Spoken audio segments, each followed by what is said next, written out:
Bismillah ar-Rahman ar-Rahim. I am Raja Shakil. Welcome to my new lecture related to the numerical problems of physics.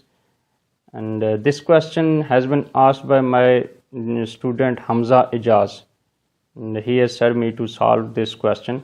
So I am solving on his request. So let's start our numerical problem.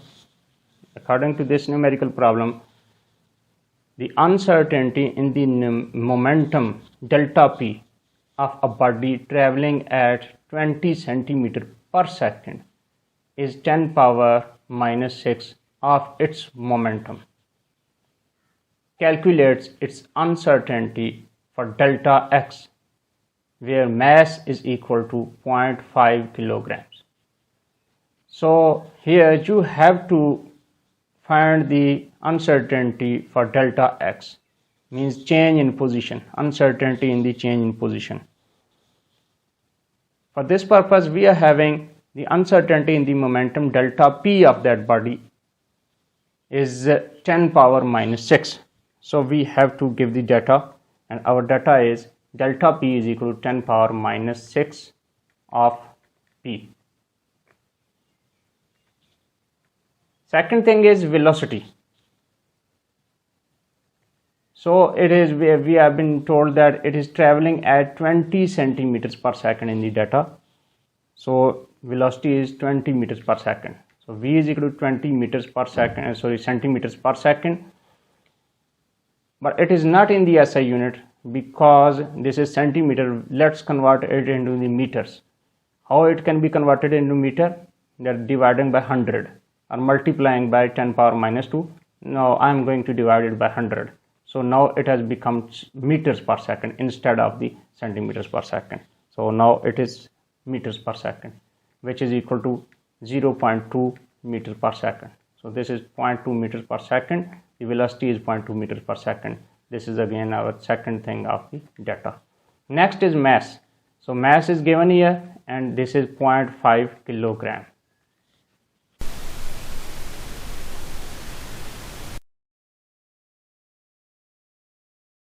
Now we have to find delta x. So delta x is question mark here, and let's proceed toward the solution. So at first we have to find the value of p, because p is unknown here, because they have said that delta p is the specific ratio of p. Therefore we have to find the p. So p can be given by p is equal to mv, means momentum is the product of mass and velocity.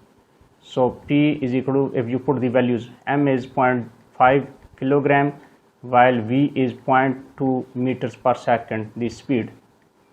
On multiplication we get 0.1 kilogram meters per second. This is the value of the momentum.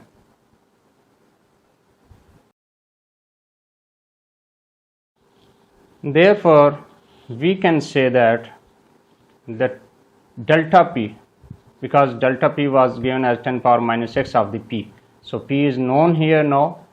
So 10 power minus 6 of p can be written as 10 power minus 6 multiplied, the value of p is 0.1 kilogram meters per second, which we have just now determined.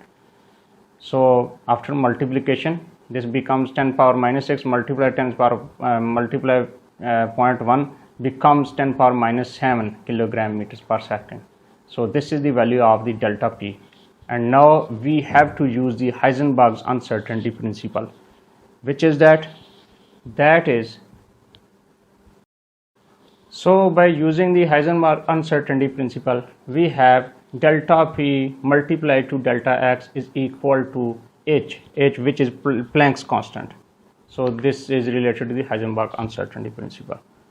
So if we apply this, then we can say it as, by using the cross multiply, that delta x is equal to h by delta p, and on substituting the values you get delta x is equal to 6.673 multiplied 10 power minus 34 joule second. This is the unit of the value and unit of the Planck's constant h, divided by delta p.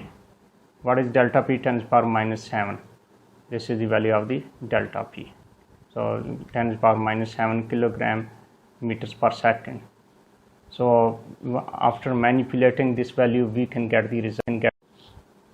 So after putting the values, we have got the result in this manner, that delta x is equal to, either you directly use the calculator or use this process as well. This is, you can use this manual process as well. You are already aware to this thing, that 10 power minus 7, when it's coming from the denominator toward the numerator, then its power is going to be added. The symbol of the power has been changed. So this is because delta x, because we were using all of these things in the SI units, that's why delta x has the unit of meters. So now you have got the result, and the delta x is equal to 6.67 multiplied 10 to the power minus 27 meters. This is your required answer.